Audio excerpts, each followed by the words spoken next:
നിലമ്പൂർ ഉപതെരഞ്ഞെടുപ്പ് പ്രചാരണത്തിൽ പെൻഷൻ വിവാദം വിടാതെ പിന്തുടർന്ന് സിപിഐഎം. കെ.സി. വേണുഗോപാലിന്റേത് ദുർബലന്റെ മുഖത്ത് തുപ്പുന്ന നിലപാടെന്ന് എ. വിജയരാഘവൻ.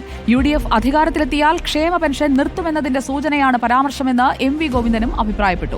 ഭരണം ഉപയോഗിച്ച് ഭീഷണിപ്പെടുത്താനും പ്രലോഭിപ്പിക്കാനുമുള്ള ശ്രമം ജനം തിരിച്ചറിയുമെന്ന് UDF സ്ഥാനാർത്ഥി ആര്യാടൻ ഷൌക്കത്ത് പ്രതികരിച്ചു.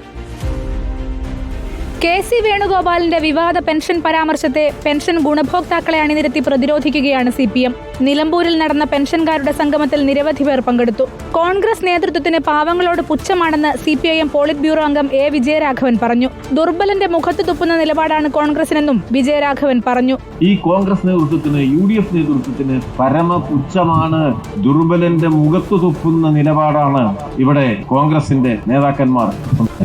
ഭരണം ഉപയോഗിച്ച് എന്തൊക്കെ ചെയ്യാൻ കഴിയുമോ അതെല്ലാം LDF ചെയ്യുന്നുണ്ടെന്നും എന്ത് ചെയ്തിട്ടും തൃക്കാക്കരയിലും പുതുപ്പള്ളിയിലും വിജയിക്കാനായില്ലെന്നും UDF സ്ഥാനാർത്ഥി ആര്യാടൻ ഷൌക്കത്ത് പ്രതികരിച്ചു. ഒരു ഭരണം ഉപയോഗിച്ച് അവരെന്തൊക്കെ ചെയ്യാൻ പറ്റുമോ അതൊക്കെ ചെയ്തിട്ടുണ്ട്. അത് ഇവിടെ മാത്രമല്ല, അത് പാലക്കാട് ചെയ്തു, തൃക്കാക്കര ചെയ്തു, പുതുപ്പള്ളി ചെയ്തു. എന്നിട്ടും എന്താ സംഭവിച്ചത് നമുക്കറിയാലോ. സർവത്ര വ്യാജ പ്രചാരണമാണ് നടക്കുന്നതെന്നായിരുന്നു LDF സ്ഥാനാർത്ഥി M. സ്വരാജിന്റെ പ്രതികരണം. ഭാഗികമായി കാര്യങ്ങളെ അവതരിപ്പിക്കുന്നതും ബോധപൂർവം കളവ് പറയുന്നതും ജനാധിപത്യത്തെ ശക്തിപ്പെടുത്തില്ല. സത്യത്തിന്റെ വഴിയിലേക്ക് സാവധാനമെങ്കിലും കടന്നുവരൂ സഹോദരന്മാരെ എന്ന് പറയാൻ മാത്രമേ നമുക്ക് സാധിക്കൂ.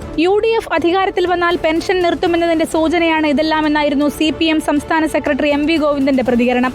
വരും ദിവസങ്ങളിലും മണ്ഡലത്തിൽ പെൻഷൻ പരാമർശം ശക്തമായി ഉയർത്താനാണ് LDF തീരുമാനം. റിപ്പോർട്ടർ, നിലമ്പൂർ.